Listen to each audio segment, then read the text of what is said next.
বন্ধুরা, তোমাদের একটা কথা বলছি, আমাকে অনেকদিন ধরে মেসেজ করছে, আমি ফোন কেন করছে নাই, কিন্তু এই দাদা মুখে কথা বলতে পারে নাই, যা করে মেসেজে করে আমাকে। তো অনেকদিন ধরে আমাকে বলছে যে দাদা তোমার জন্য গিফট আছে, তুমি এসো পুরুলিয়া। তো আমি পুরুলিয়া আসার সময় হচ্ছিল না, তো আজকে আমার আসার সময় হয়ে গেছে পুরুলিয়া। তো এই দাদা এত ভালো, সবাইকে এত ভালোবাসা দেয়, তো আমাকেও ডেকেছে ওই জন্য ভালোবাসা দেওয়ার জন্য। তো তাই আমি দাদার ভালোবাসা গ্রহণ করছি তোমাদের সামনেই, আর তোমাদেরকে খুলে দেখাবো।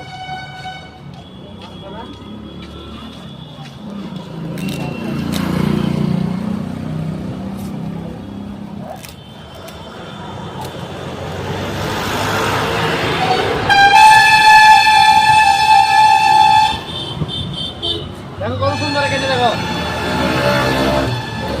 এইটা বলে ভালোবাসা।